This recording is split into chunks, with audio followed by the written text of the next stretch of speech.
Vamos abrir as nossas Bíblias no livro do Gênesis. Oh, aleluia! Capítulo de número 2. Aleluia! Nós vamos ter o privilégio de estarmos juntos aqui dia 18, 19 e 20, né? Depois de amanhã a gente já está junto direto.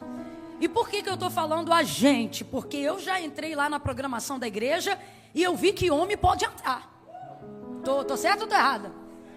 Homem pode entrar também.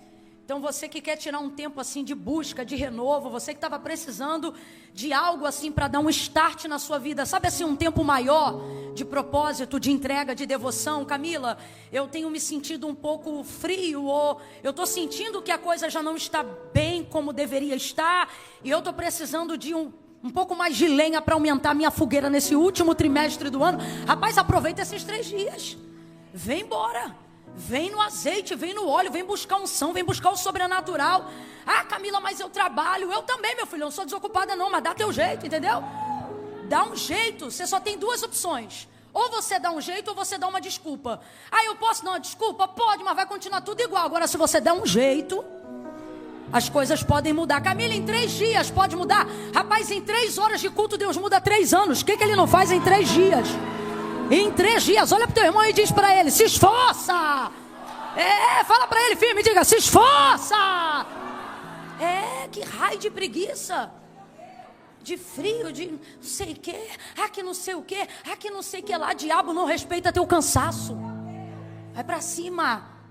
Pregadora, mas não vai pregar. Eu prego a hora que eu quiser. Senti de Deus de te entregar essa palavra de despertamento.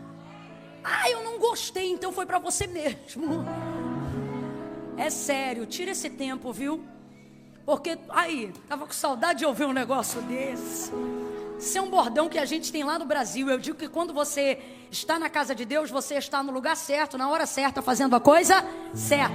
Por causa disso, até o que era para dar errado depois dessa noite, vai dar certo. Então, quando você consegue alinhar isso, você está feliz por estar no lugar certo, na hora certa, fazendo a coisa. E aí, num lugar desse, você agradece a Deus.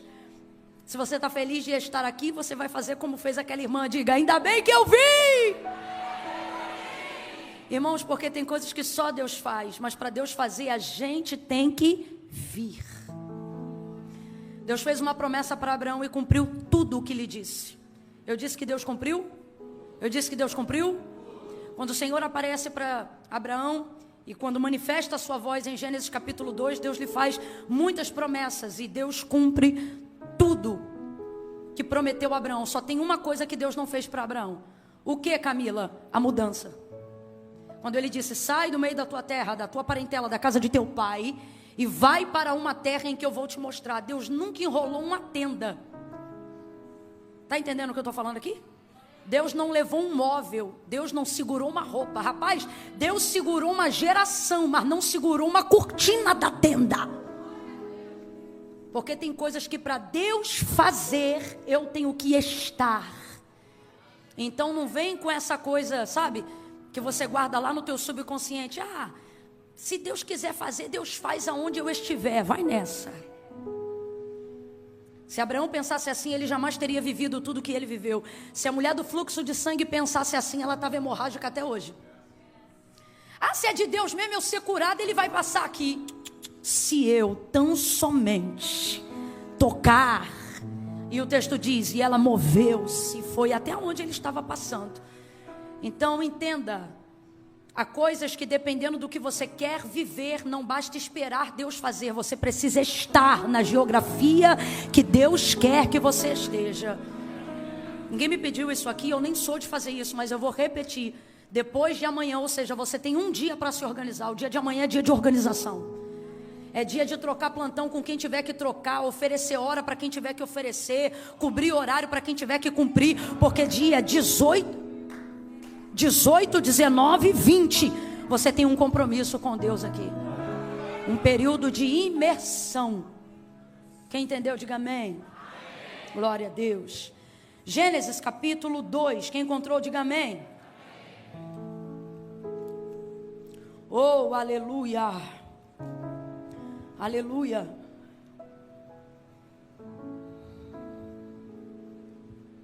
Versículo 18 em diante.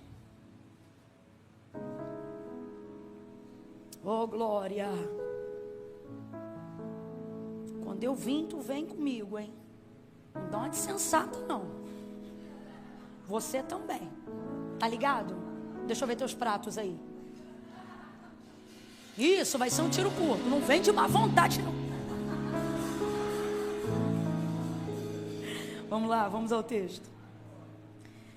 Disse o Senhor Deus: não é bom que o homem esteja só. Far-lhe-ei uma adjutora que lhe corresponda.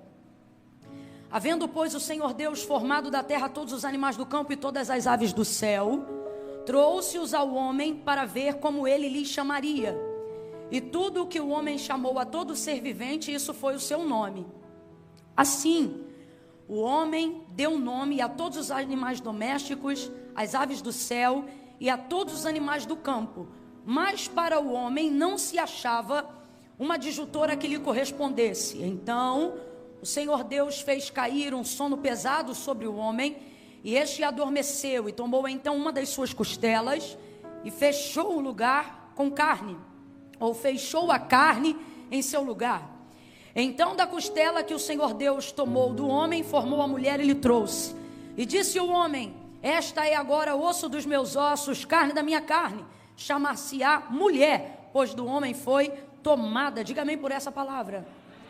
Quem já praticamente conhece esse texto de cor, diga amém. A maioria de nós acabamos por utilizar esse texto aqui praticamente como texto áureo para falar de casamento, para falar de homem, para falar de mulher.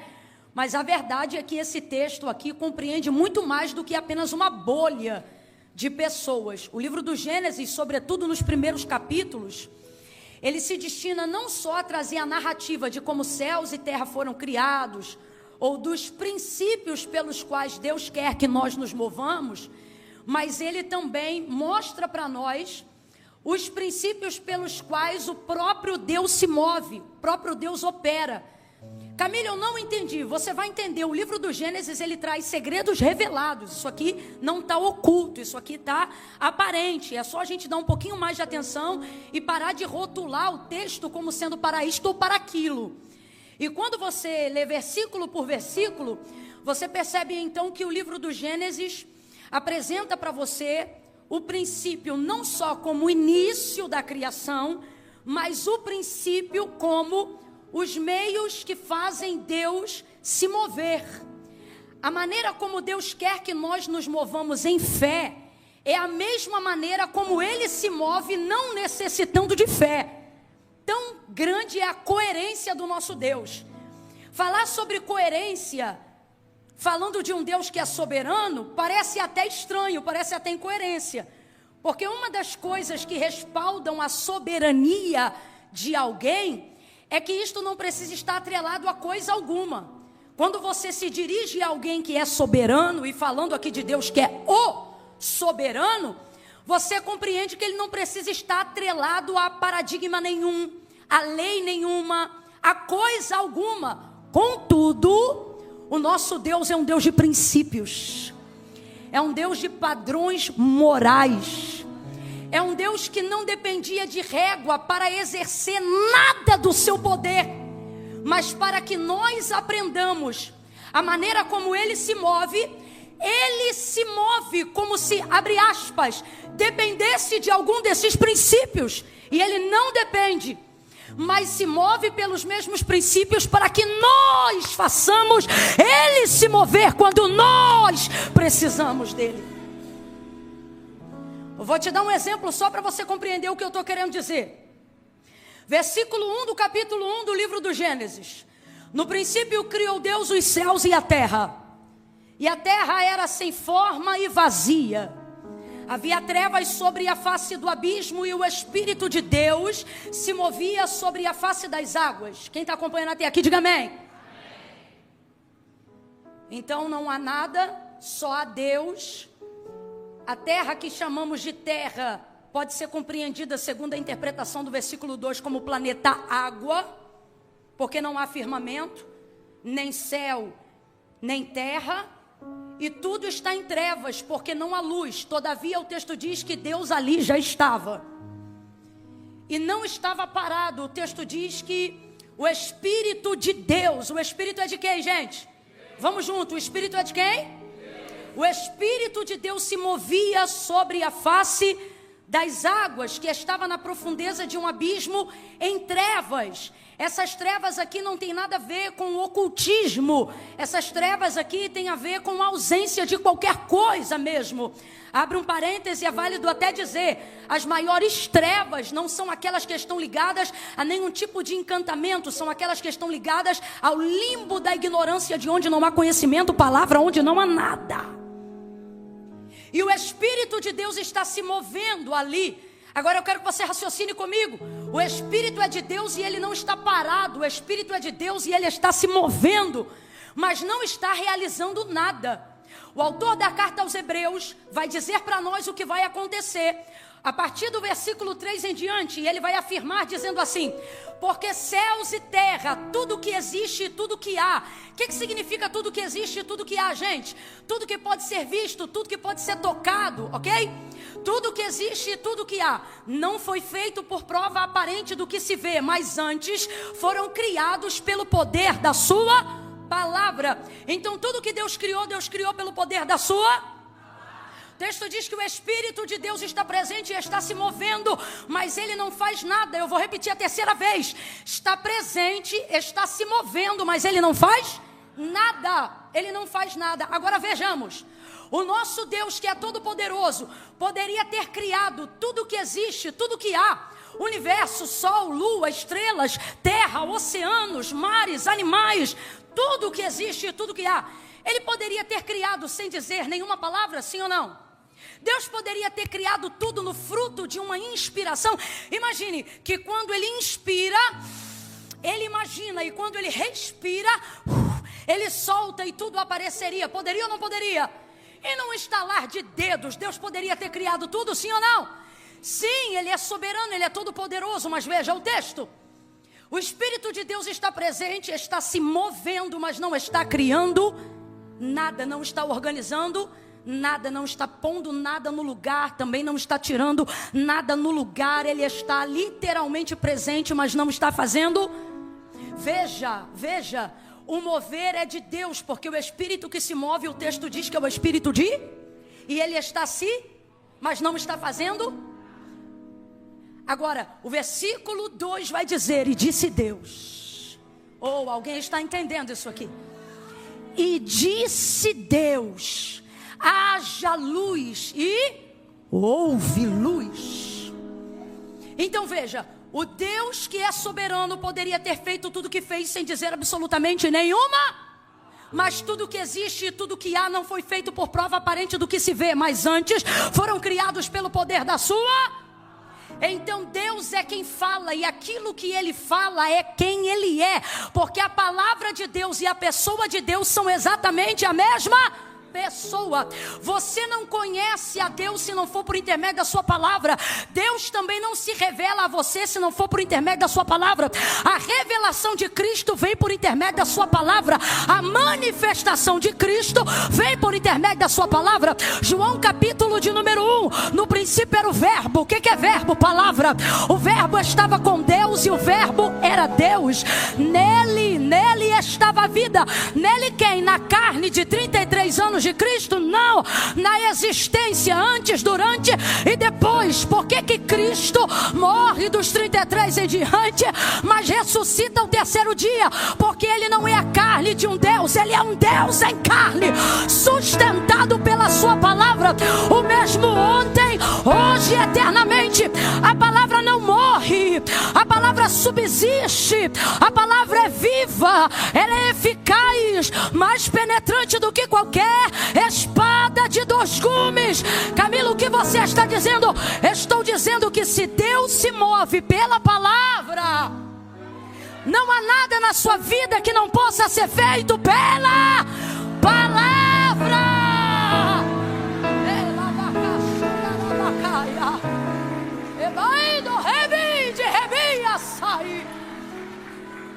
Você não precisa de tudo que acha que precisa para chegar aonde tem que chegar.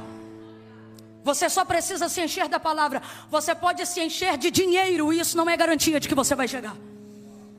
Você pode se encher de recurso, e isso não é garantia de que você vai chegar. Tanto é prova do que eu digo que, voltando a falar de Abraão, rapidamente, eu já volto para o verso 18 do capítulo 2, o texto vai dizer que quando o irmão mais novo de Abraão morreu, o pai dele decidiu sair de onde eles estavam e ir para Canaã. Então responda para mim, aonde o pai de Abraão queria chegar? Apavorado pelo luto, a morte do filho caçula, o pai de Ló, ele não quis mais ficar naquela geografia. E ele tinha uma direção, e a direção dele era boa. E ele tinha recurso e condições, e a família dele estava com ele. Então ele tinha apoio familiar e ele tinha uma direção correta e boa. Ele queria chegar em Canaã. Só que o texto diz que ele vai parar num território chamado Harã. Território esse que não coincidentemente carrega o mesmo nome do filho que morreu. E quando ele chega em Harã, ele não consegue não sair de Harã. E o texto termina dizendo que Terá, pai de Abraão, queria chegar em Canaã, mas foi sepultado em Harã. Agora eu te pergunto, ele tinha uma direção para chegar, sim ou não? Sim ou não? Ele tinha recurso para chegar, sim ou não? Ele conhecia o caminho que levava até Canaã, sim ou não? Mas de acordo com o que eu acabei de reproduzir no texto, ele chegou? Ele chegou? Agora o filho dele não tinha metade do know-how que o pai tinha.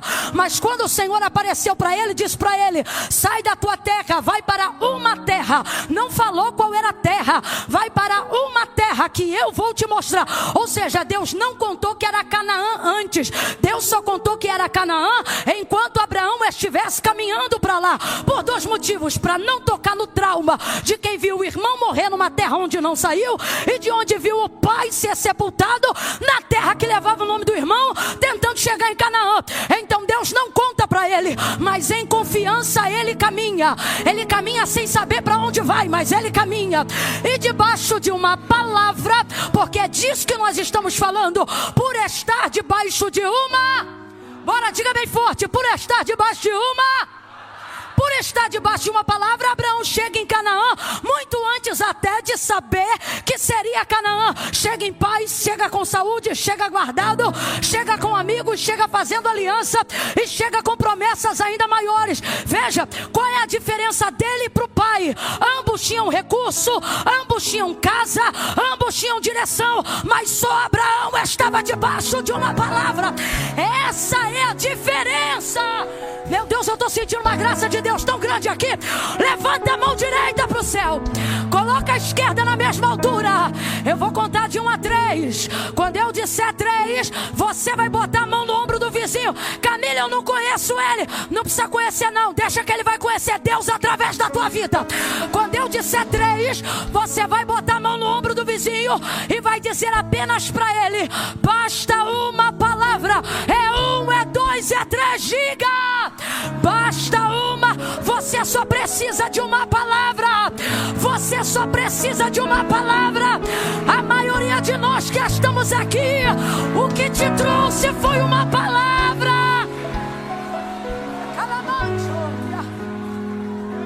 Uma palavra. O que você tem? Eu tenho uma palavra. Aleluia. Eu acho isso maravilhoso. A palavra de Deus se manifesta no processo e não no resultado. A palavra de Deus se manifesta. A oportunidade da palavra de Deus desabrochar na nossa vida não é no resultado, é no processo. É por isso que quem foge do processo não vive o resultado da palavra de Deus. Porque a palavra de Deus, você notifica ela no fim, mas você vive ela no meio, no processo, no rolo. Olha para o teu irmão e fala: é no rolo. Fala, é no rolo. Diz assim, ó, é no embrólio. É no embrólio. É nesse pega para capar aí.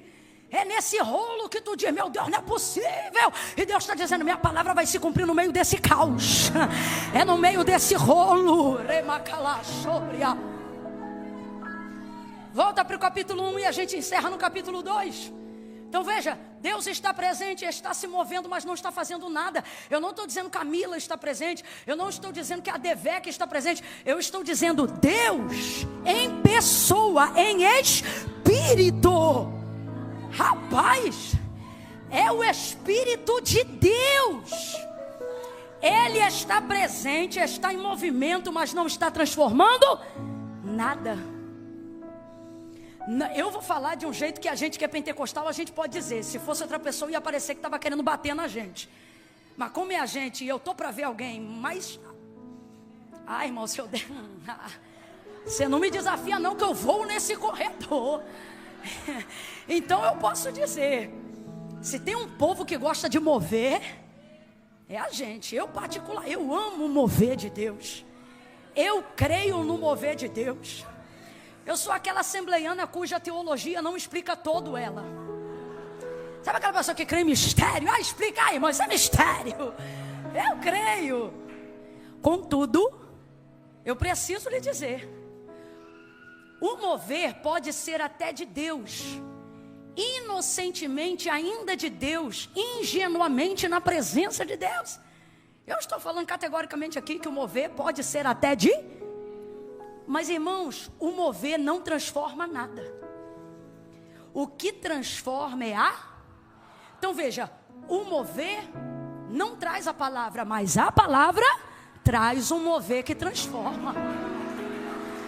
E disse Deus, haja luz, e houve luz. Aleluia. E ali Deus começou a criar.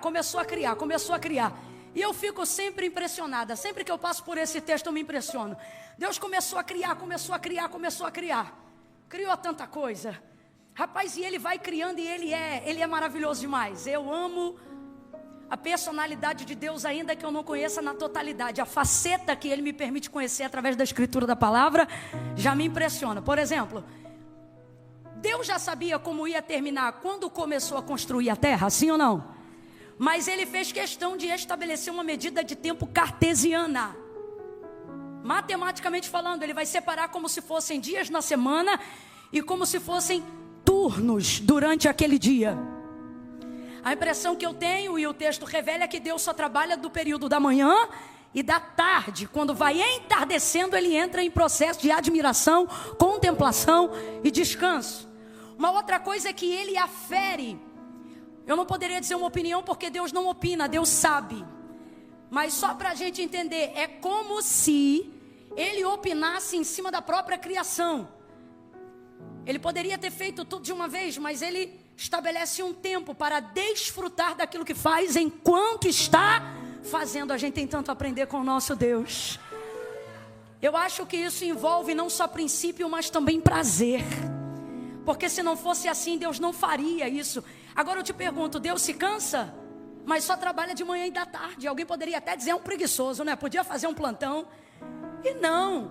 Deus estabelece princípios que Ele quer que nós nos movamos. E para que nós nos movamos de acordo com esses princípios, sem que necessite, Ele também se move para nos inspirar.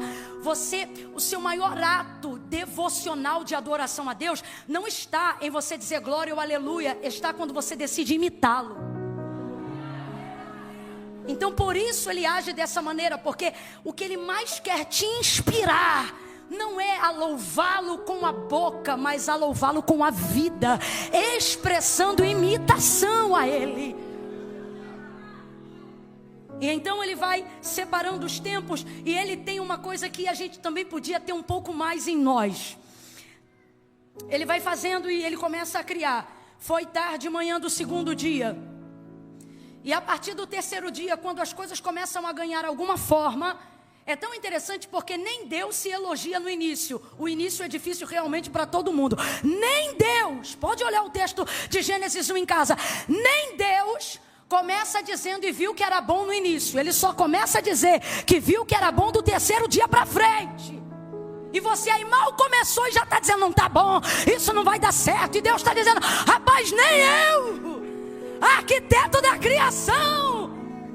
E você aí mal começou a estudar, já está chateado que a nota não é boa. Mal começou inglês, já está dizendo que não vai aprender a língua. Deus está dizendo, rapaz, nem eu entrei nessa.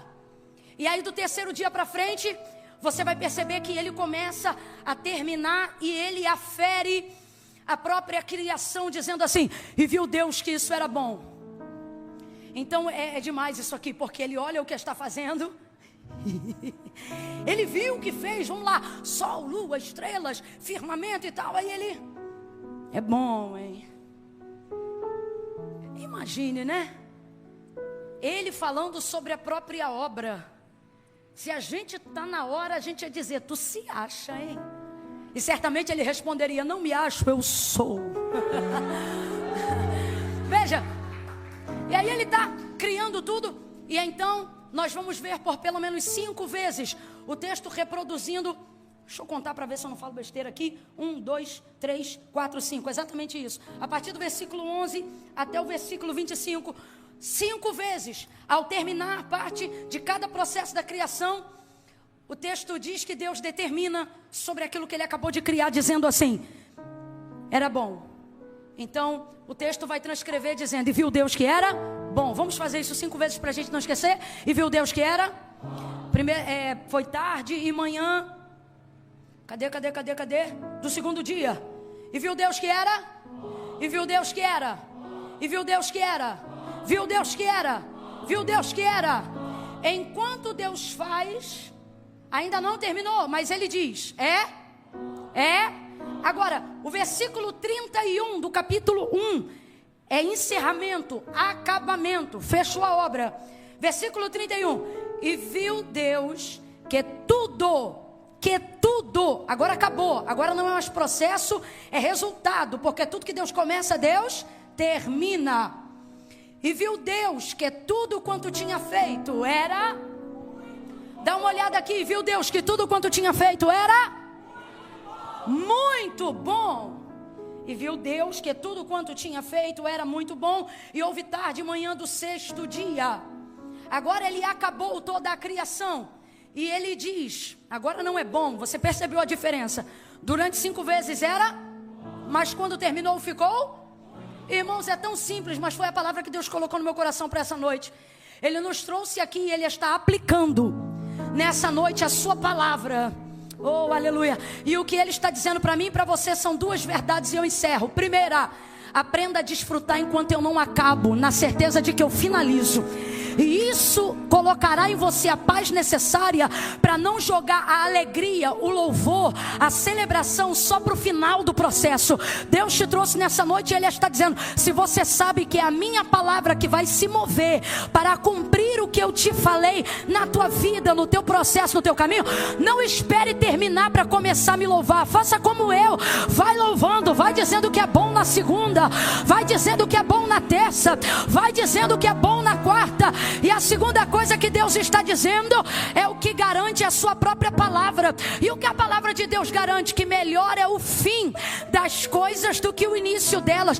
Por que que não diz que o bom é no fim? Mas por que que o texto diz que o melhor é no fim? Porque não significa que o processo tem que ser desastroso. Não significa que o processo tem que ser amargo.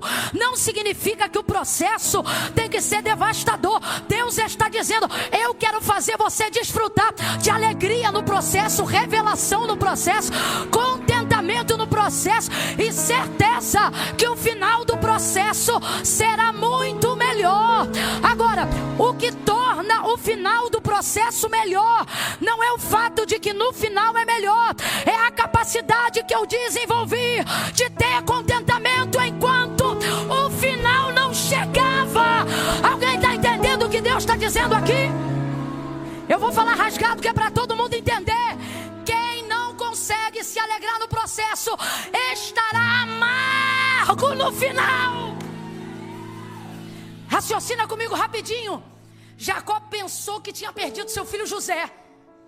Passaram-se alguns anos e ele encontra José. Enquanto ele chorava, abre aspas, a pseudo-morte, fecha aspas, de José.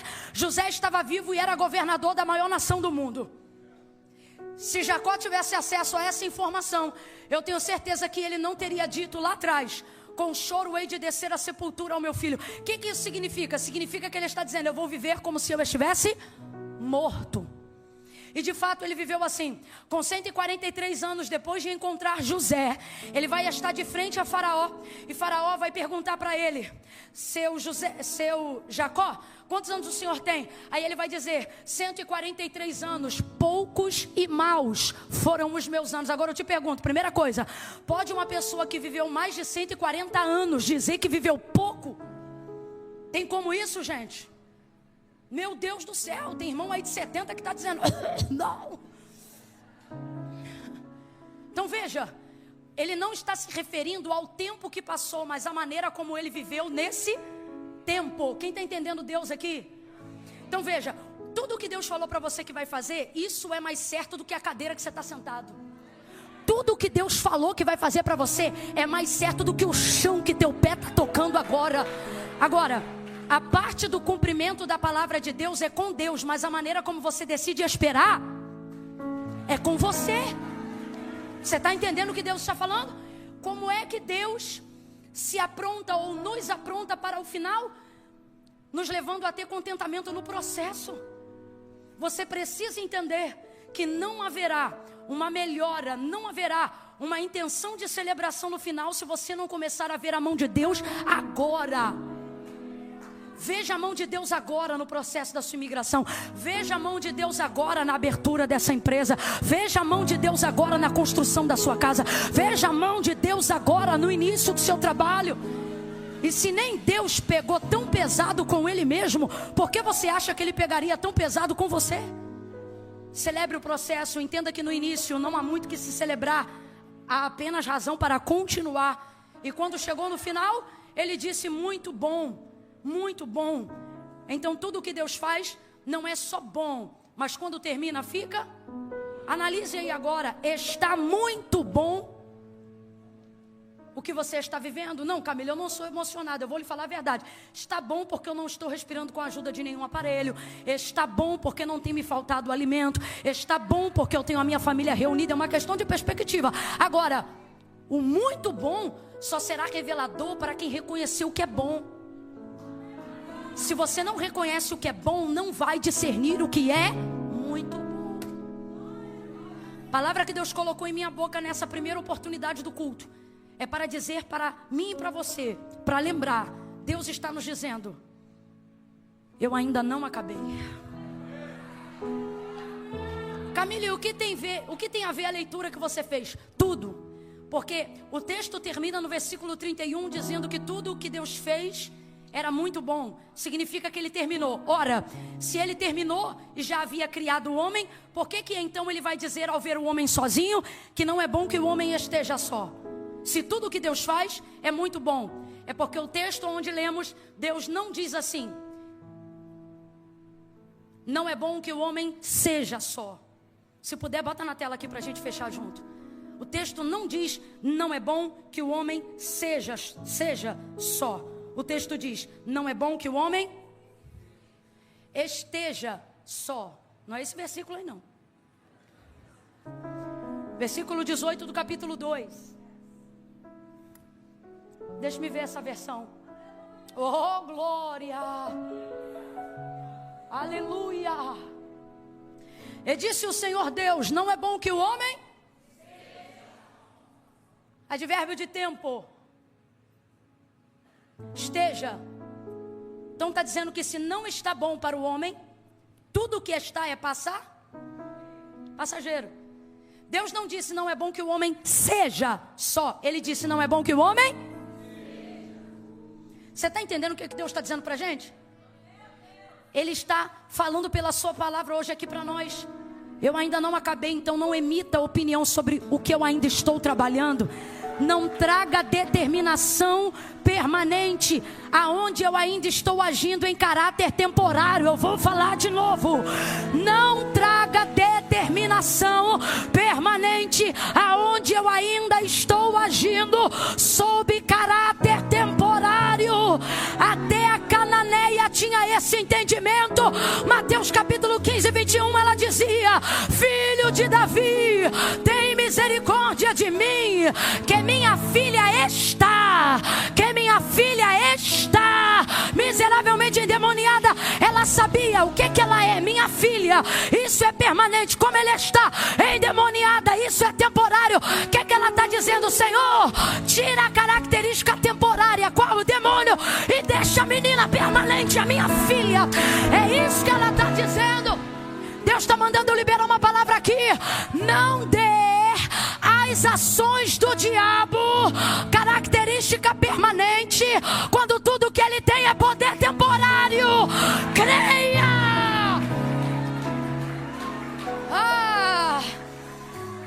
Não é bom que o homem esteja. Aí lá pra frente, eu encerro aqui. Lá pra frente, o texto vai dizer que todavia procurava uma mulher, mas não se achava. Irmãos, quem é que está procurando a mulher? A gente fica na dúvida, é por isso que você não responde, porque a vida toda a gente leu isso como se Deus estivesse procurando. Deus não procura o que não existe. Quem está procurando é o homem, e ele só passa a procurar depois que Deus dá a ele o encargo de dar nome aos animais. Então ele percebeu que o leão tem a leoa, o tigre tem a tigresa, e assim sucessivamente. Todavia para o homem não se achava. Ele só percebeu que não tinha quando via que os outros tinham. E ele via que ninguém era equivalente a quem ele era. E isso começou a gerar nele a necessidade de ser correspondido. Rapaz, isso aqui é tão bom que dá vontade da gente sair falando mais uns 2, 3 dias disso. Mas eu não vou falar não, o que é para agora é agora, engole aí. Mas veja, vamos ao que Deus confiou no meu coração. Então quem está procurando é o homem. Deus não está procurando isso não. Só para você ter noção, quando o homem percebe que está tendo falta disso, é lá para o versículo 20. Eu não sei quanto tempo passou do 18 para o 20. Não sei, o cara está catalogando a criação. Tu acha que faz isso em 24 horas? É ruim, hein, meu irmão? E aí nesse tempo de intervalo entre o 18 e o 20, enquanto ele vai catalogando a criação, ele percebe que não tem equivalente para ele. E é aí que ele descobre que tem falta de. Agora lá no 18, quando Deus criou ele, Deus já criou com o probleminha embutido. Camila, eu não entendi, vai entender que eu vou falar rasgado. Deus está dizendo assim, quando tu identifica o problema, eu já estou trabalhando na solução, ó. Há muito tempo. Ei, se eu fosse você, eu glorificava a Deus pelos problemas aqui agora. Porque Deus está dizendo, quando você identifica o problema, é que eu te faço entender que eu já estou nessa solução.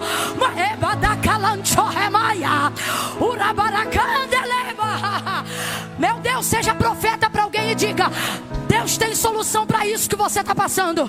Deus já tem solução para isso que você está passando. Deus já tem solução. Ei, Deus já tem solução para esse filho drogado. Deus já tem solução para esse vício. Deus já tem solução para essa depressão. Deus já tem solução para esse burnout. Deus já tem solução para essa crise de ansiedade. Quando Deus descobriu que tu ia ficar doente, Ele já tinha preparado a solução. Ei!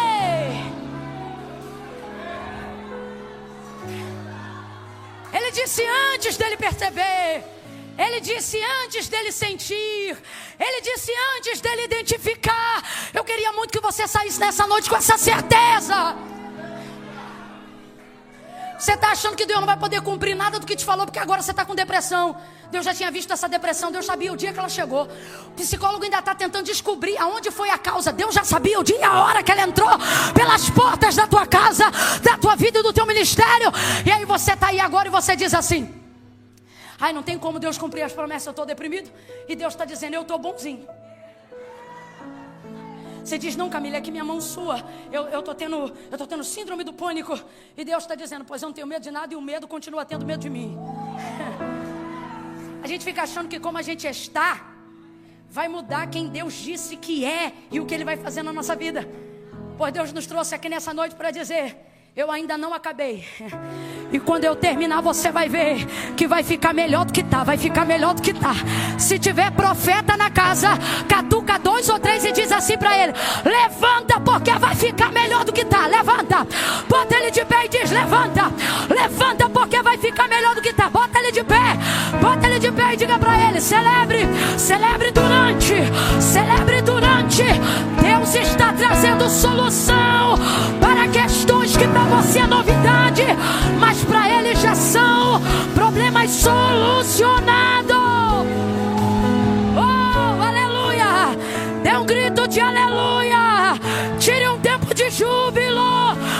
glorifique e exalte. Senhor, nós confiamos em Ti. Confiamos na Tua mão poderosa. Confiamos na palavra que o Senhor liberou sobre a nossa casa, sobre a nossa igreja, sobre o nosso bairro, sobre a nossa cidade, sobre a nossa geografia. Confiamos na palavra que o Senhor determinou sobre o nosso DNA, sobre o ministério que o Senhor nos confiou. Deus, nós confiamos na Tua palavra. Nós nos reunimos aqui nessa noite de quarta para dizer que muitos não vieram porque dependem do carro, dependem do cavalo, dependem do cavaleiro. Uns encurvam-se e caem, mas nós estamos aqui porque fazemos menção do Teu nome, fazemos menção da Tua palavra. Como Pedro, nessa noite nós nos dirigimos em oração a Ti, para dizer a verdade para o Senhor. Não estamos aqui porque somos altruístas, ainda não conseguimos isso. Estamos aqui porque reconhecemos que dependemos do Senhor para tudo. Para quem iremos nós, se só Tu tens palavra de vida eterna? Senhor, o Teu servo pastor Eduardo vai subir agora. Continue ministrando ao nosso coração a Sua palavra. Que nessa noite nós possamos sair daqui com um arsenal da Tua palavra. Que nessa noite nós possamos sair daqui munidos de palavra.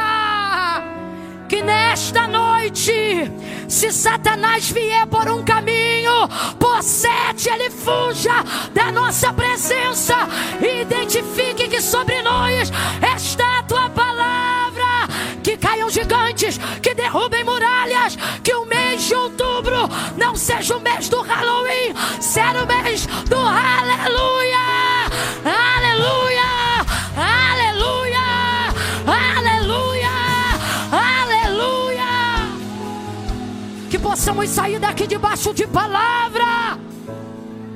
Senhor, faz-nos renascer de novo naquela fé de que quando não tínhamos $1 no bolso, ministrávamos sobre os boletos a Tua palavra, erguíamos os contratos no invisível e dizíamos: Senhor, é de Ti, Tu recebe, Senhor, volta a colocar em nosso coração a primazia, o desejo de ouvir a Tua voz, de saber o que Tu sabes, de conhecer o que Tu queres que conheçamos a Tua vontade. Fala conosco, porque foi a Tua palavra que fez Abraão chegar.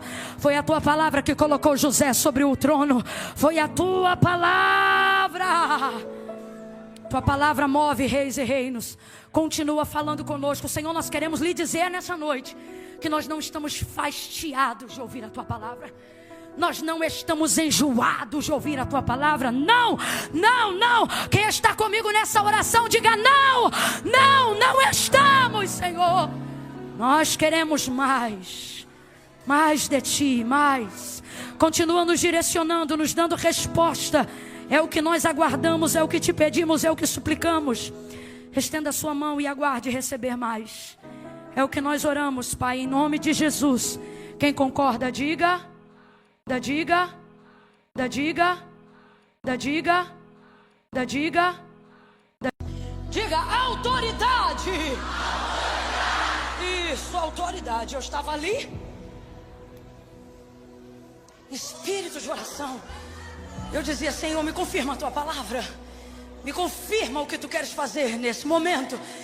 E com muita clareza o Espírito Santo disse: autoridade. E eu disse: Senhor. E Ele disse: diga ao meu povo que eu estou dando autoridade. Você está desenvolvendo autoridade nesse processo. Você pensa que está fracassando, pensa que está naufragando. Você pensa até que é o seu fim, ou que isso pode vir a ser seu fim. Só que Deus te trouxe hoje aqui para dizer: não, eu estou usando esse processo, porque o que eu vou te dar é... E a autoridade você não Autoridade não é uma coisa que você ganha, autoridade é uma coisa que você conquista. Você está me ouvindo? Autoridade não é como um dom que você recebe porque pede, não. Autoridade você não ganha, autoridade você conquista, você desenvolve. E o que é autoridade? Direito de exercer poder. Isso é autoridade, direito de exercer poder. Não estou exercendo poder porque eu quero, senão isso só faria de mim uma pessoa autoritária. Isso não determinaria a minha autoridade. Não suportamos pessoas autoritárias. Por quê? Porque a vida delas é uma incoerência ao que elas ordenam. E se autoridade é direito de exercer poder, tal autoridade só pode ser adquirida se tal poder for vivido. E esse poder, para ser vivido, ele precisa ser experimentado para ser provado como poder. Eu vou te dar um exemplo. O texto diz que quando Jesus ministrou na sinagoga, criou um alvoroço e todo mundo ouvia ele falar. E então, do lado de fora, os que não tinham ouvido ele ministrar começaram a perguntar como é que era que ele pregava, sobre o que ele falava. Afinal, estava tão cheio e tanta gente o seguindo e o amando e reconhecendo que ele tinha poder, né? Então diga aí, o que é que ele fala? E então aqueles que haviam ouvido Jesus ministrar respondiam dizendo: olha, ele fala o que nós já sabemos. O que significa? Olha, ele não está pregando nada que a gente não conhece, ele está usando o texto sagrado, só que ele fala como quem tem autoridade, era o que respondia. O que estão querendo dizer então sobre Jesus? Estão dizendo, olha, ele fala palavras que nós já conhecemos, só que quando ele fala a gente se sente diferente, porque a palavra na boca dele é verdade. E por que isso vai acontecer com Jesus? Porque Jesus é o verbo vivo que se fez carne. Então, quando ele dizia, por exemplo, ministrando, em verdade vos digo, isso não é um bordão de pregador, isso não é uma gíria, isso é uma realidade. O que ele estava querendo dizer era: sou a verdade que prego e sou a verdade que ordeno, porque eu e essa palavra somos a mesma pessoa. Então é muita autoridade. Jesus ele não recebeu essa autoridade de graça. Por ser o Filho de Deus, isso não eximiu ele de ter que conquistá-la. Você está me ouvindo bem? Pode continuar de pé, já vou deixar você sentar. Ele não eximiu-se. Ele não foi livre. Ele também teve que conquistá-la.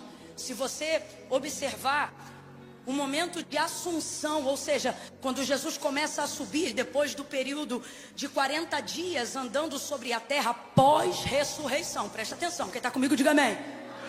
Se você observar essa fase do ministério de Jesus, você vai perceber que quando ele está indo, de acordo com o relato do apóstolo, vai dizer o seguinte acerca dele: que à medida que ele ia subindo, por entre as nuvens, despojou principados e potestades. Então, aonde havia um demônio que tinha uma área de autoridade, de legalidade aqui na terra, eles começaram a se subordinar diante de Jesus, dando a ele absolutamente tudo que temporariamente estava sobre o domínio deles. E como que isso acontece? Por que isso acontece? Por causa da morte de cruz. Lá ele pagou o preço, literalmente, pelos nossos pecados, não com grana, mas com sangue. Naquele momento, depois de 33 anos e meio de vida, sendo sujeito às mesmas paixões que qualquer homem, porque ele estava revestido de corruptibilidade humana, seu sangue puro, imaculado, seu coração inocente, em nada lhe foi achado falta alguma, nunca pecou, o pecado não lhe conheceu, mesmo que ele soubesse o que era. Então tudo isso foi um caminho de conquista, quando ele triunfa no Calvário e ressuscita ao terceiro dia, e foi-lhe dado. Aí veja, esse dado não é antes disso tudo, esse dado é depois disso tudo. Então foi um processo de conquista. Não foi lhe dado como quem herda, foi lhe dado como quem merece. Não foi lhe dado por nepotismo divino, foi lhe dado porque ele pagou o preço. não teve por usurpação ser igual a Deus e ser Deus, mas antes, o que diz o apóstolo na carta aos Romanos? Mas antes renunciou qualquer vantagem, renunciou qualquer grandeza de divindade que pudesse colocar ele em um lugar onde fosse fácil conquistar. Não, não, não. Passou todo o processo, homem de dores, Lucas capítulo de número 4, e foi conduzido pelo Espírito ao deserto. Grita aí para mim, por favor, deserto. Veja, foi conduzido pelo Espírito ao deserto para ser tentado pelo diabo, e depois de 40 dias e 40 noites, não caiu, não pecou, renunciou, sofreu, pagou o preço e foi aprovado, seguiu o ministério santo, puro, limpo, imaculado. Ele não precisava que ninguém desse testemunho dele, porque ele tinha testemunho do próprio Deus, e ele dizia: eu não busco a glória dos homens, eu busco a glória do meu Pai. O que ele está dizendo? O reconhecimento de Deus para mim. Por quê? Porque o reconhecimento dos homens só te dá autoridade diante dos homens, mas o reconhecimento de Deus te dá autoridade sobre tudo que está abaixo do nome do Senhor, e no nome dele você conquista também, você entra também, você é empoderado também, você é cheio de autoridade também. Então eu quero que você coloque isso na sua cabeça: Jesus não foi quem foi, é quem é e para sempre será, porque fez uso do seu direito de hereditariedade de filho. Não, ele renunciou isso para provar para nós que essa unção é legítima, essa autoridade é legítima, e ela pode ser conquistada e deve. Então eu usei o nosso maior exemplo, Jesus Cristo. E aí eu estava ali, o Espírito Santo falou comigo: autoridade. Está vindo uma unção de conquista sobre nós aqui. Por essa palavra eu vou repetir: está vindo uma unção de conquista sobre nós aqui. Como assim, Camila? Oh, você vai conquistar, você vai avançar, você vai romper. Ei, eu não organizei essas palavras em ordem para parecer bonitinha, não. Eu estou falando debaixo de uma autoridade profética que nos foi constituída por Deus para esta noite. Então eu vou repetir: não fique apático diante dessa palavra, mas demonstre que ela é para você. Estamos debaixo de uma unção de conquista. Você vai romper, você vai conquistar, você vai tomar posse de territórios físicos e espirituais, porque o Senhor vai te dar autoridade à medida que você avança. Conquiste.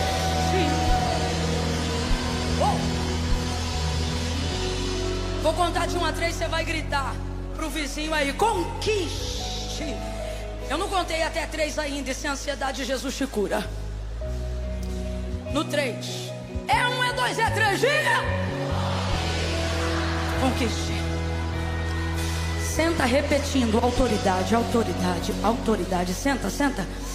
Senta sussurrando, autoridade.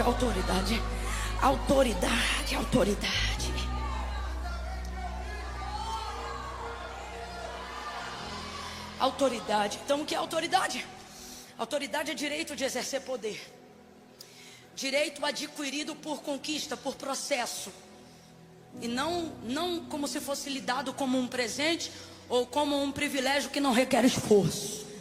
Quantos estão entendendo que é autoridade? Quantos estão entendendo que é isso que Deus quer que você tenha? Glória a Deus, a autoridade. Eu estava ali, o Espírito Santo falou para mim: a autoridade.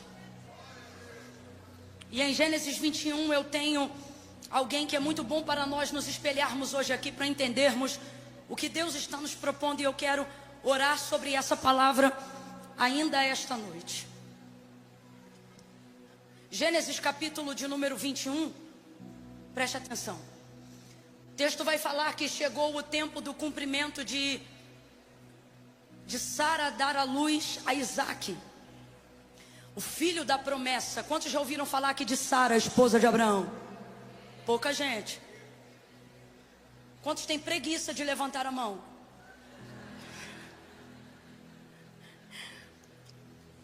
Então veja, Sara, a esposa de Abraão, recebe uma promessa. Abraão recebeu essa promessa.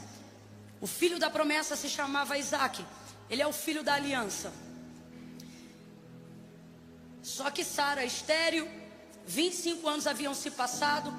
E antes de todo esse tempo transcorrer, eles ainda não conheciam Deus assim como nós conhecemos. Eles ainda estavam caminhando com o Senhor. Eles não tinham a oportunidade de ter todo o currículo de Deus em suas mãos. E então Sara teve uma ideia de colocar Agar na cama de Abraão. E ela disse, olha, deita com a minha serva Agar e dela vai nascer o filho da promessa. Rapaz, isso deu uma confusão tão grande que essa confusão existe até hoje entre Palestina e Israel. E tudo isso foi por causa desse dia, dessa ideia que Sara teve, porque o tempo passava, ela não gerava, e ela teve essa ideia, achou que podia dar uma ajuda para Deus e deu tudo errado. Então Agar passa a gerar esse filho, que é Ismael. Qual é o nome do filho de Agar? Qual era o nome do filho da promessa? Isaac. Então Isaac era o filho de Sara, Ismael o filho de Agar, a serva, a egípcia. Desde que isso aconteceu, criou um ambiente familiar desastroso dentro da casa de Sara e de Abraão. E aí a gente vai perceber que os anos se passavam e esse ambiente não mudava. Em Gênesis 21 você vai ver que Sara agora já é uma mulher realizada. Ela está andando pela casa no dia da festa, que ela fez uma festa, um banquete pelo desmame de Isaac, o filho dela. Só que a alegria dela não é completa, porque ela vê o filho da serva, que ela chama de escrava, porque ela está com tanta raiva, o filho da serva zombando do menino dela. E a verdade é que o problema não é esse. O problema é que Agar não desce na goela de Sara desde o dia em que ela passou a gerar. E ela vem trazendo aquele problema já há muitos anos dentro de casa. E aí quando chega nesse dia, a realização dela não é completa, porque a serva está lá junto com o menino, que é o filho que ela falou para a menina lá deitar com o marido dela. Resumo da história. Aquele dia vai ter uma confusão e Sara vai dizer, olha, deita fora esta escrava e o filho desta escrava, porque o filho dela não vai herdar com o meu filho Isaac. Aí o coração de Abraão fica pesado. E ele pensa, como é que eu vou botar agora fora esse menino? Eu imagino o coração dele pesado dessa maneira, porque por mais que Isaac fosse o filho da promessa, veio de Ismael o primeiro sentimento de paternidade. A primeira pessoa que disse para Abraão, pai, não foi Isaac, foi Ismael. Então, como é que se rompe isso dessa maneira? O coração dele fica muito pesado, e aí a voz de Deus se manifesta a Abraão. E aí o Senhor vai dizer para Abraão, Abraão, não temas fazer o que Sara, tua mulher, te diz, mas em tudo que ela falou, faz, ou seja, coloca Agar e o menino para fora. E aí o Abraão vai pegar e vai colocar Agar e o filho dele para fora. Vai dar apenas um odre de água e um pouco de pão. E essa mulher vai sair de madrugada naquela mesma noite. Só que ela não foi fugida. A primeira vez que ela fugiu, Deus mandou ela voltar. Só que dessa vez ela está saindo pela porta da frente. Está muito humilhada, mas está saindo pela porta da frente. Dessa vez ela não está fugindo, ela está sendo despedida. Então assim, o cenário parece desastroso, mas na verdade, na condição dela que era uma serva, como você vê, Sara na hora que está com raiva chama ela de escrava. Então na condição dela, a única maneira de se tornar livre não era fugindo, era se de fato ela fosse o quê? Despedida, mandada embora, alforriada.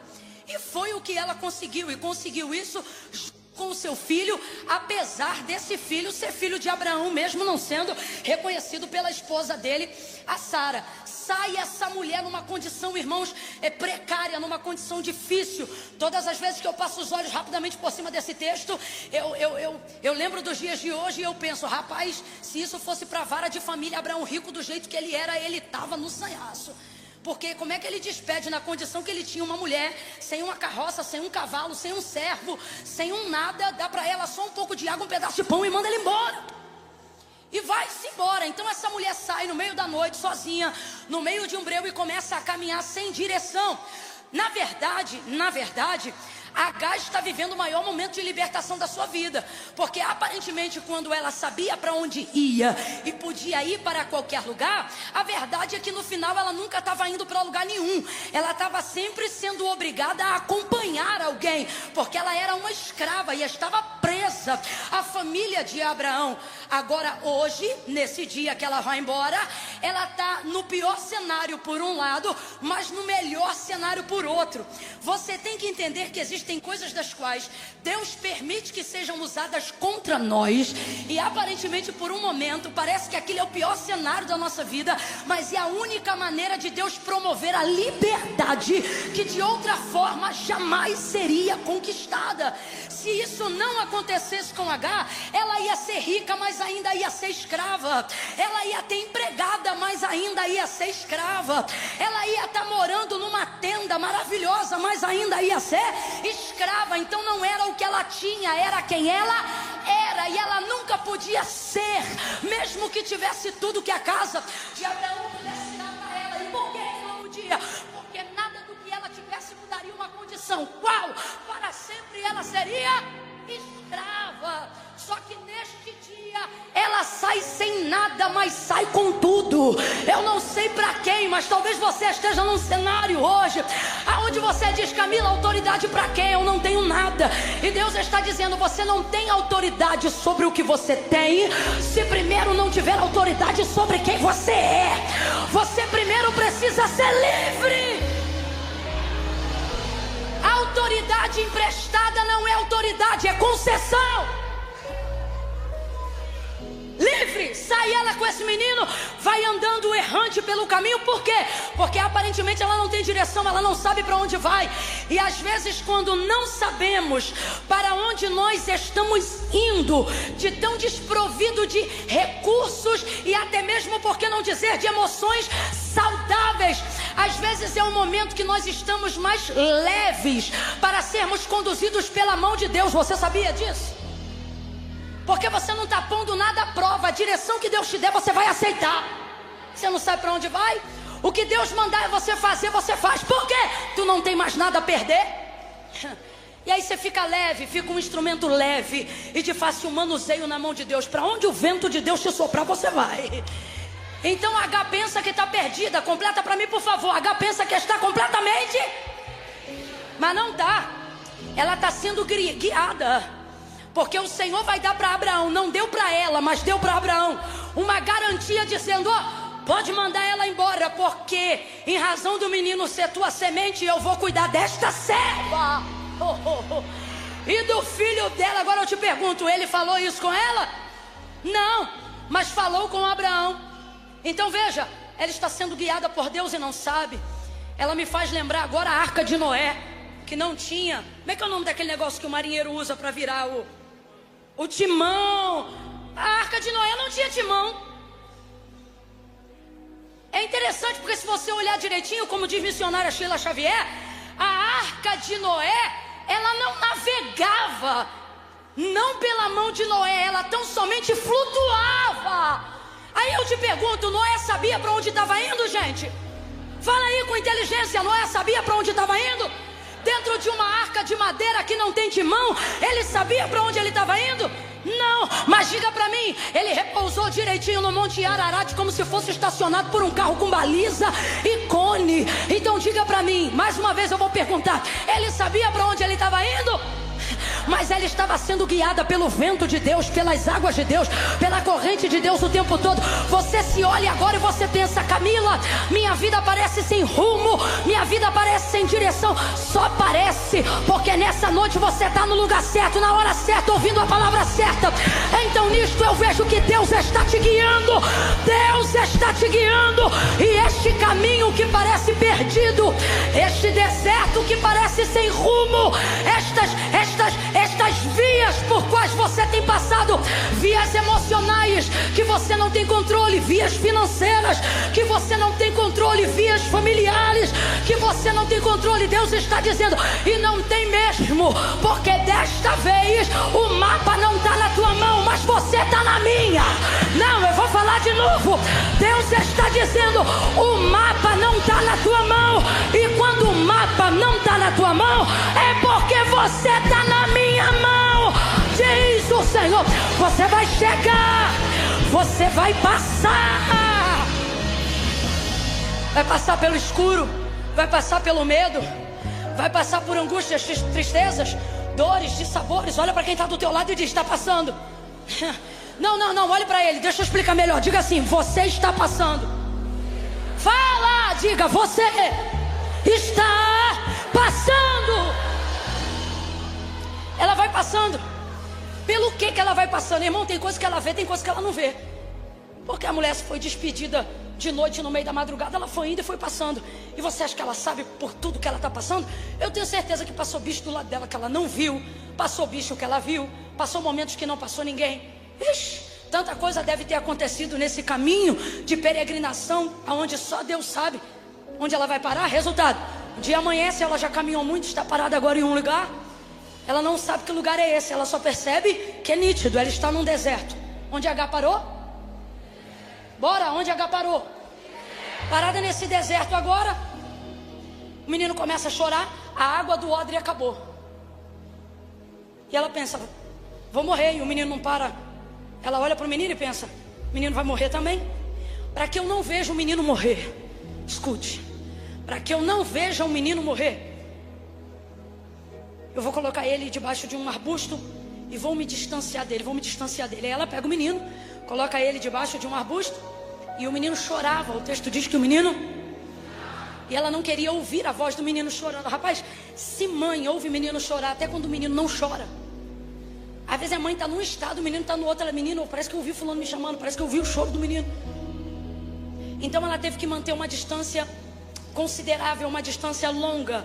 Diga assim comigo: uma distância longa. Para você não perder, diga: uma distância longa.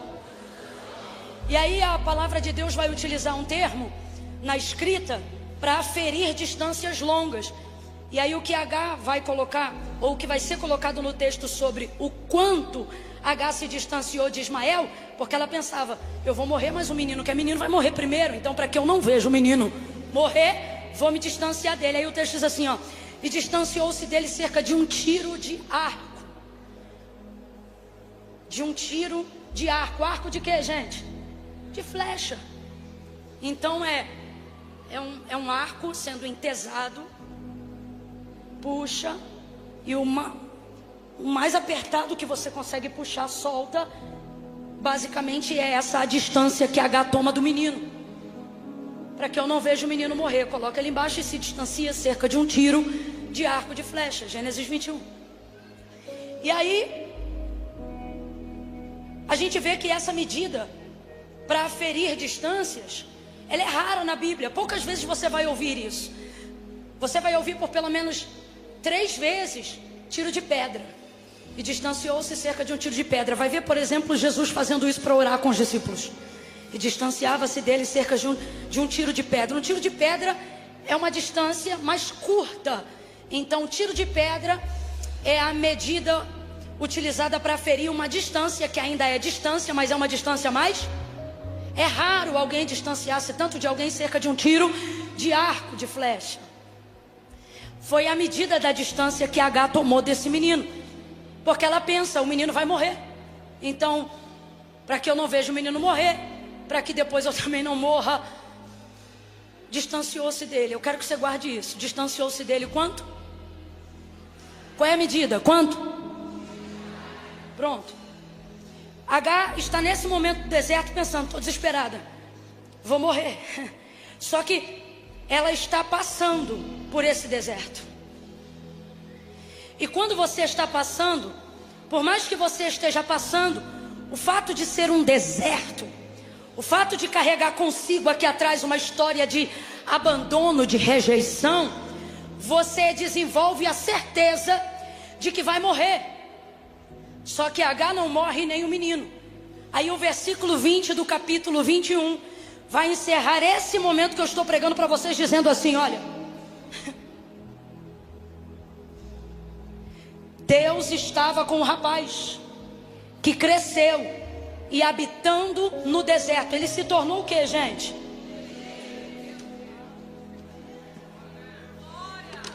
Então preste atenção, eu encerro aqui para a gente orar. Há uma ânsia no meu coração para orar sobre essa palavra. A medida que ela usou para aferir o que ela jurava que ia ser o quê? A morte. Foi a especialidade.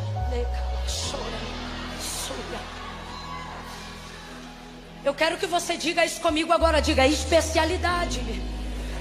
Agora você vai ministrar sobre você mesmo. Diga especialista. Profetize essa palavra. Diga eu não vou morrer. Diga eu não vou morrer.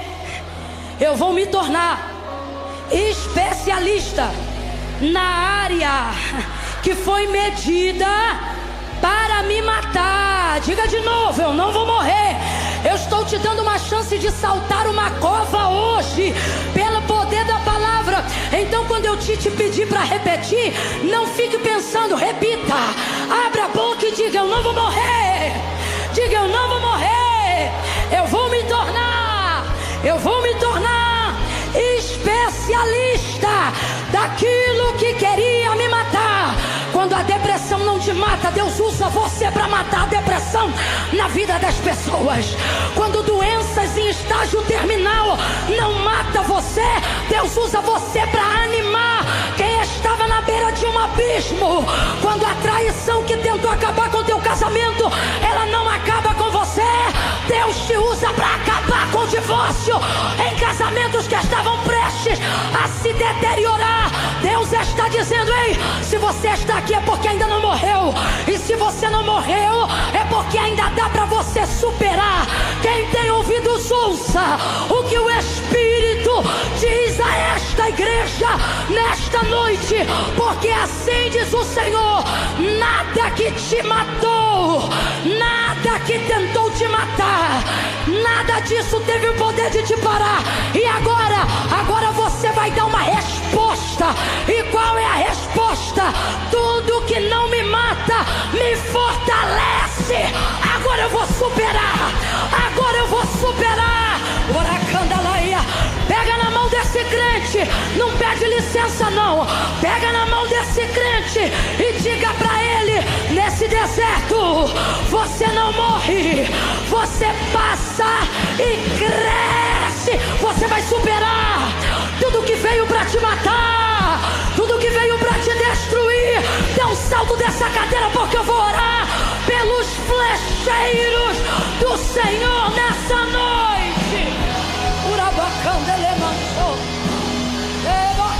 Dá teu grito de vitória.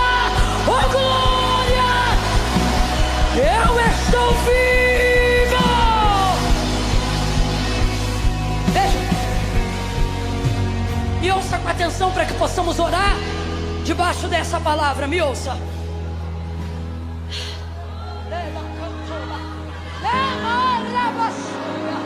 Aleluia, aleluia.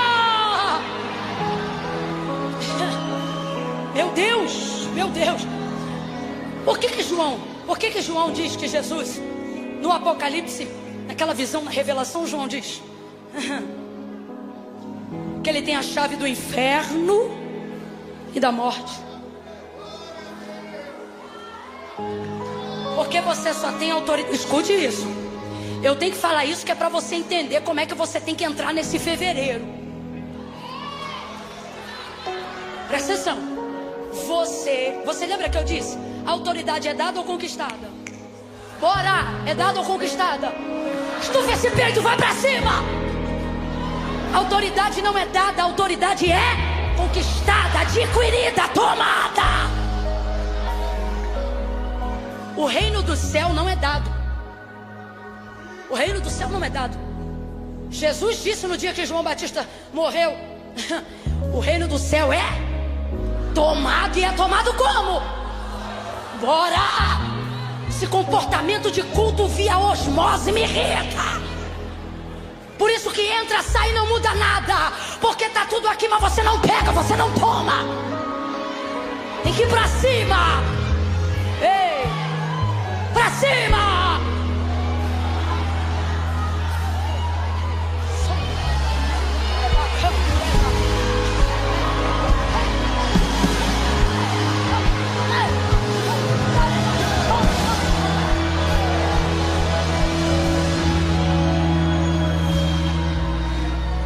Por que Jesus? Por que Jesus desdenha da morte? No sentido de para ele quem morre é como quem dorme, porque para ele a morte e o sono é a mesma coisa. Quem está me ouvindo aí, diga amém. O que dá a ele autoridade para esse comportamento? Ora, era sexta-feira e nesse dia ele morreu. Quem lembra aí que Jesus morreu? Lembra não? Morreu mesmo. Morreu. Sexta-feira Jesus morreu. Sábado, morto. Domingo de manhã, bem cedinho.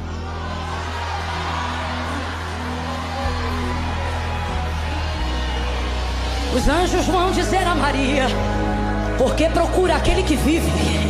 Porque procura aquele que vive? Porque procura aquele que vive entre os mortos? Ele não está aqui.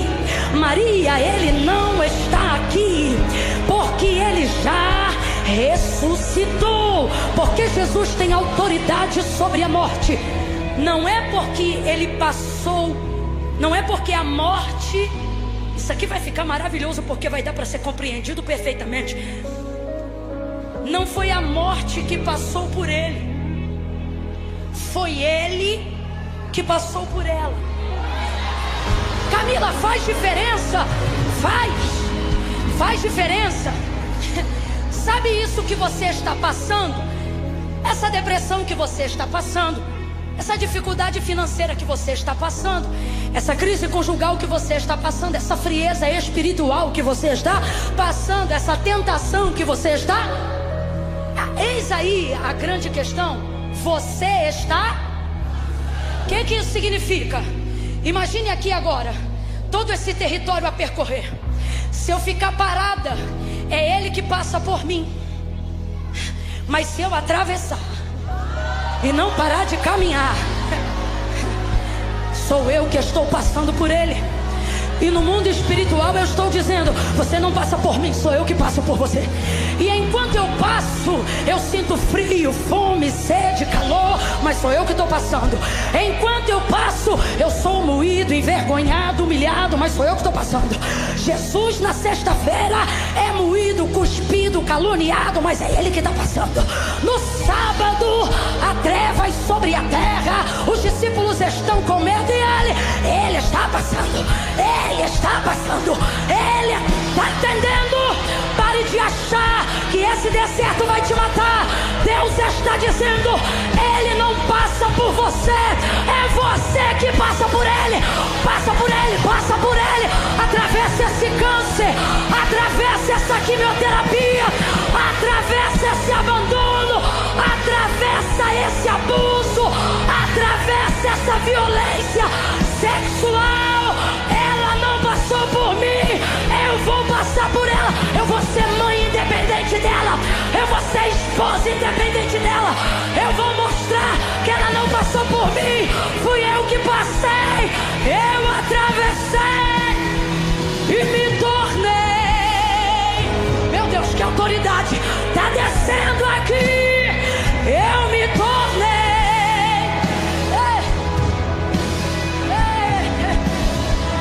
Eu me tornei.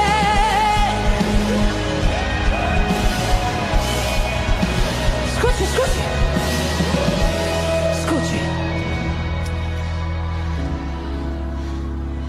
Na casa de Abraão, é o filho bastardo, por mais que seja filho. Na casa de Abraão, é a escrava, por mais que more numa excelente tenda. No deserto não tem tenda, mas também não tem chacota. Em Berseba, o texto não diz o que eles têm. Em Berseba, o texto diz quem eles se tornaram. Ela se torna livre e ele se torna especialista naquilo que foi utilizado para aferir a medida da sua morte. Você tem que atravessar isso. Lembre comigo agora, lembre comigo agora. Mar Vermelho. Por que clamas a mim, Moisés? Diga ao povo que vamos trocar marcha por atravesse? Só para a gente entender esse momento. Diga ao povo que isso significa que o povo vai passar pelo meio do... Aí abre o mar e o povo começa a passar. Quando o último hebreu aponta do outro lado, o que vai acontecer com o mar? Mas quem vai estar passando? Os egípcios, Faraó, seus carros, cavalos e cavaleiros perseguindo o povo de Deus. O povo de Deus passa pelo mar, mas o mar passa pelos egípcios. Quando eles entram, o mar se fecha. Deus está dizendo, você não está entendendo não? Que eu estou abrindo o caminho no meio dessa luta. Você não recebe a autoridade pelo que passa por você, pelo que se passou. Ah, eu já passei por isso. Passou por isso e fez o que com isso? Guarda uma mágoa. Então foi isso que passou por você. Ah, isso aí eu já passei por isso também, Camila. Passou por isso? E o que você fez em cima disso? Ah, isso aí é um trauma que eu tenho até hoje. Então foi isso que passou por você. Agora,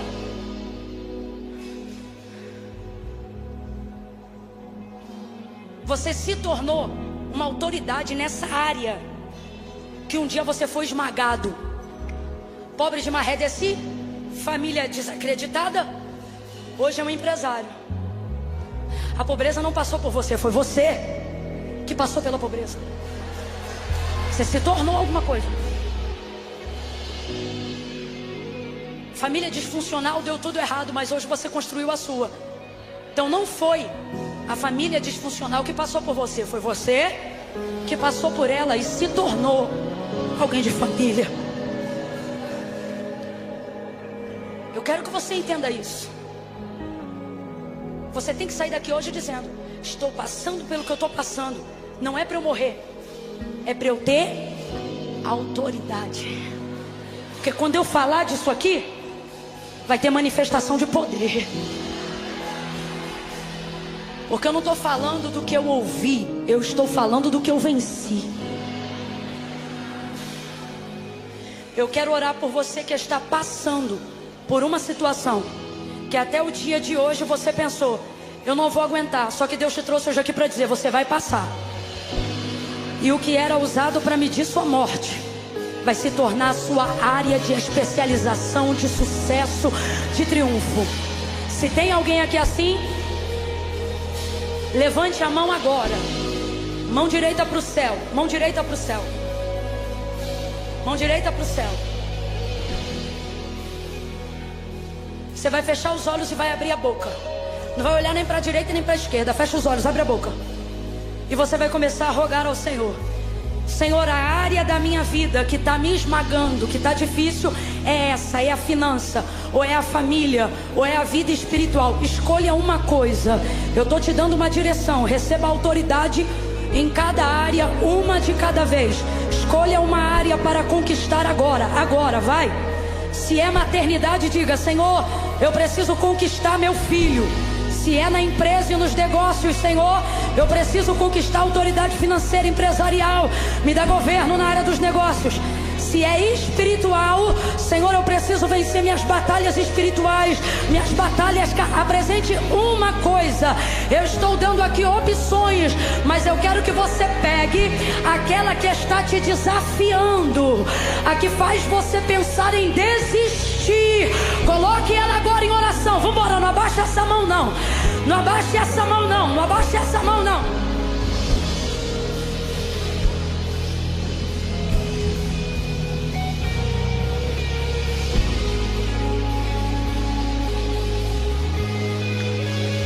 Levante a mão.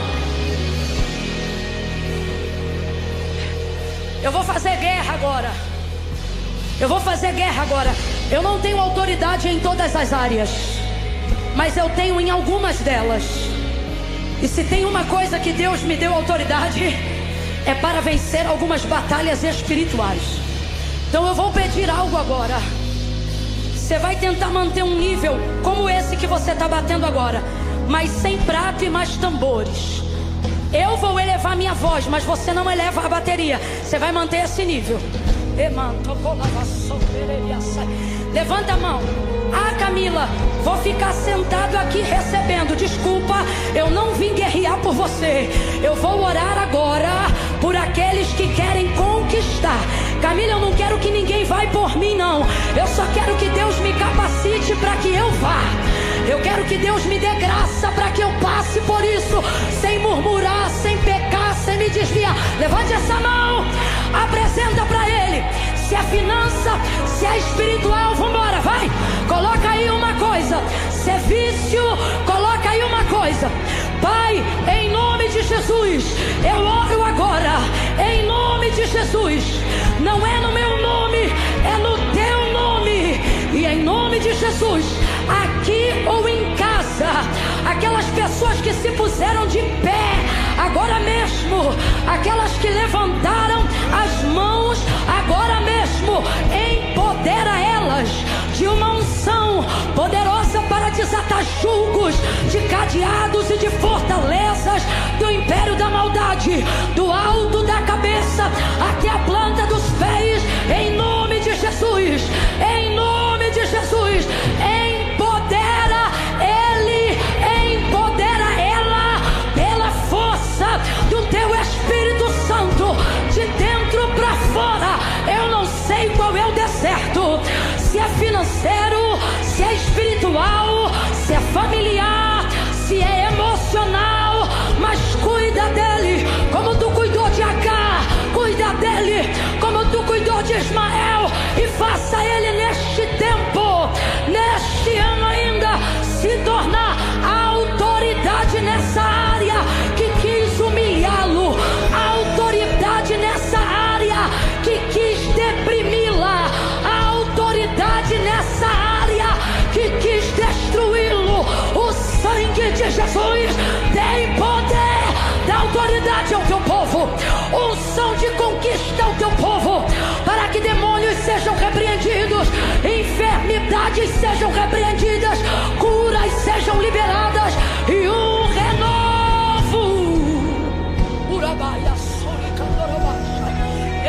Um renovo.